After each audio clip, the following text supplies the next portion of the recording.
All right, so this is going to be another movie review. This one's called Port of New York, 1949.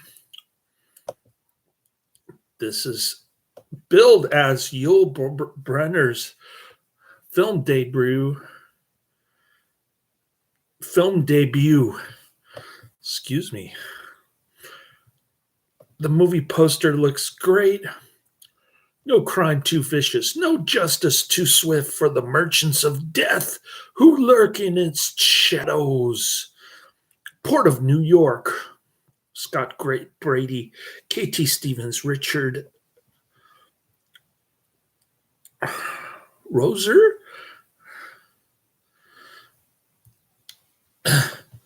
Love the movie poster. I love this flick. I'm giving it 5 out of 5 stars. I posted the Cult Cinema Classics link in the description, just like I did for Young and Innocent in my previous video. Port of New York is a 1949 U.S. film noir. We love film noir on this channel. Crime film directed by Laszlo Benedict with cinematography by George E. Discant and shot in semi-documentary style. The film is notable for being Yul Brynner's first film appearance. The film, which is very similar to T-Men, 1947, was shot in location in New York City. Now I want to check out T-Men. T-Men is next on my movies list. Narrator Chet Huntley introduces 2 federal agents, Mickey Waters of the U.S. Customs Service and Jim Flannery of the Federal Bureau of Narcotics. They are out to stop the distribution of an opium shipment stolen from the SS Florentine in the Port of New York. The leader of the thieves is a suave drug dealer, Paul Vicola, played by Yul Brynner. Yul Brynner in his film debut plays a drug dealer. Production company Samba Films, Contemporary Productions, distributed by Eagle Lion Films. Release date November 28, 1949, and in the United States. Running time 82 minutes. Country United States. Language English.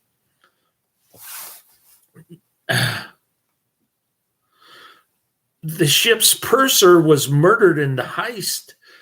Tony Cardell was a passenger on the ship and a girlfriend of Vicola.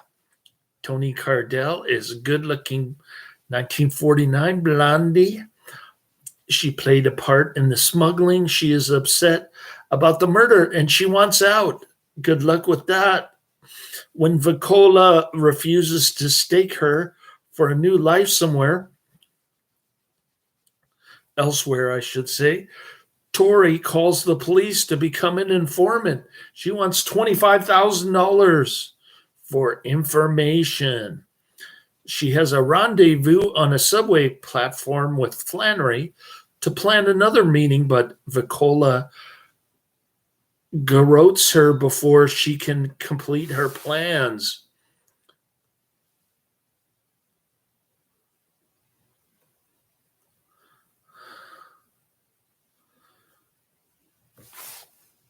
It's a garrote is a scarf that he used to choke her. It's sort of off camera. You see Yul Brynner wrap the scarf around her neck, but then the camera points up and you just assume that she died, okay? She had a rendezvous on a subway platform with Flannery to plan another meeting, but Vicola garrotes her before she can complete her plans. She had a train reservation, so police search all of the lockers at Penn Station, and they find a parcel of opium. They stake out the locker, and they follow the pigman to the nightclub. He is comic Dolly Carney, who discloses under police pressure his contact, Leo Strasser, at the North River Yacht Marina. Carney's friend, a dancer at the nightclub named Lily Long, observed his arrest by Waters and Flannery, and on a tip from the nightclub owner, goes to Vicola for help. Bad decision. Agents stake out Stasser at his harbor marina. Why didn't they just bring guns with them when they were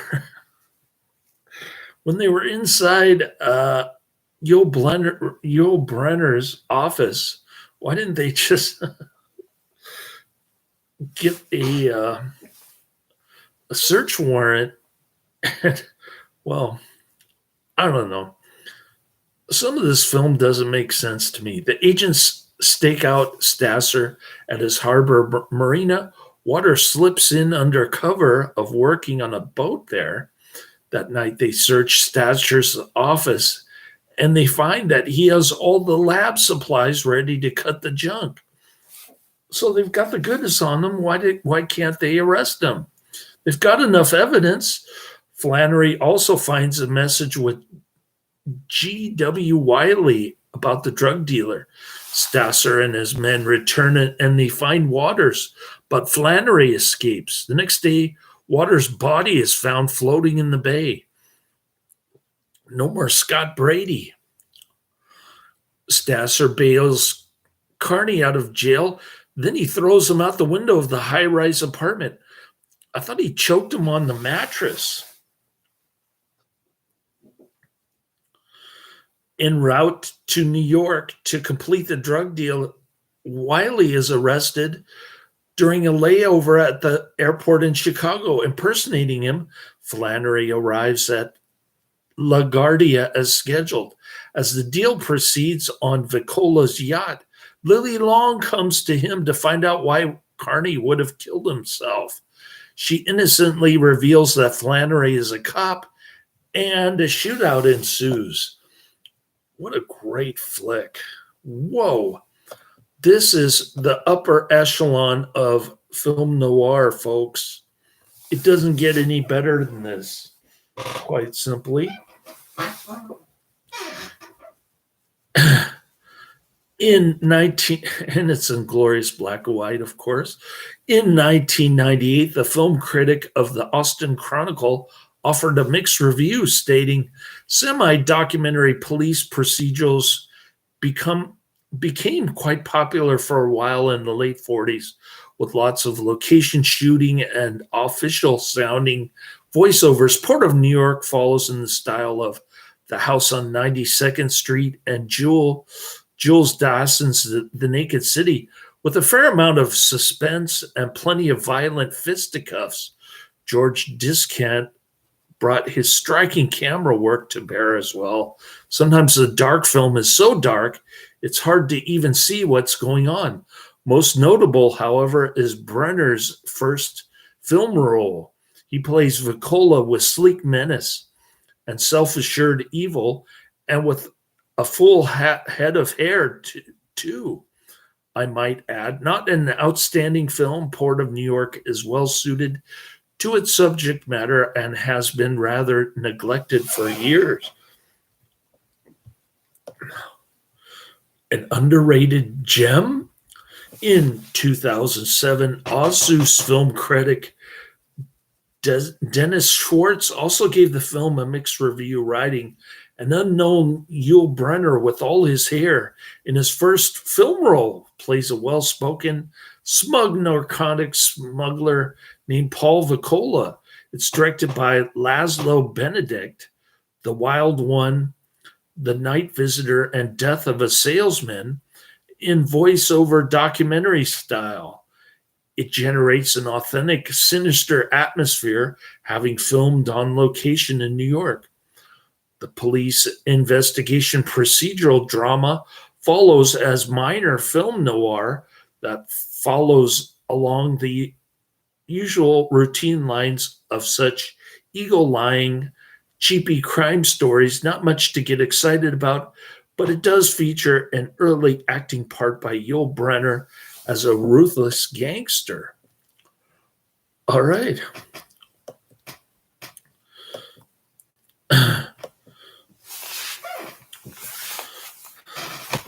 Let's see what IMDb says about this.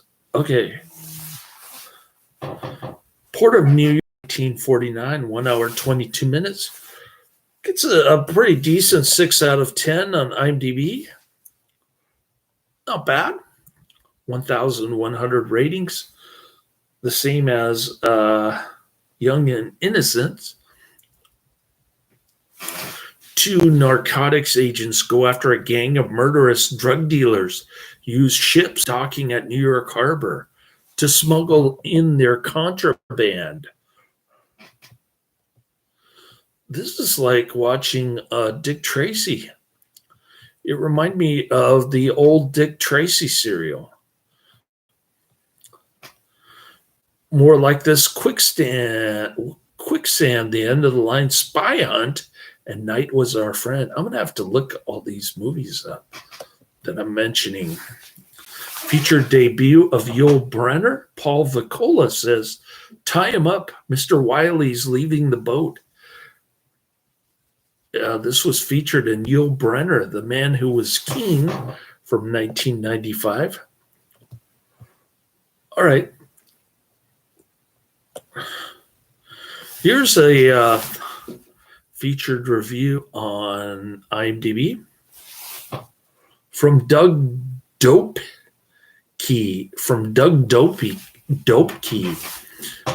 May 15th, 2015.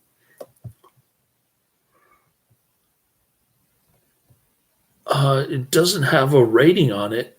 The title of the featured review on IMDb has its moments, good gritty docudrama of the procedural sort, made popular by The Naked City, 1948. Here we follow a customs agent, Rover, and a... What just happened?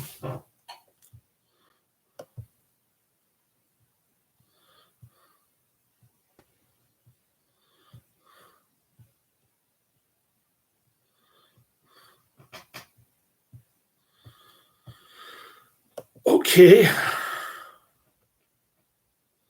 IMDb is acting up on me. Sorry about that.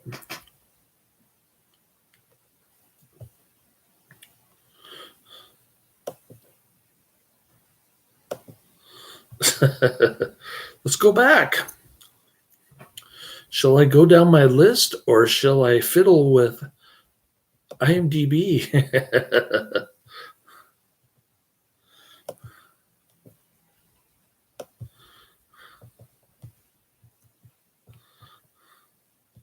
Oh, here we go.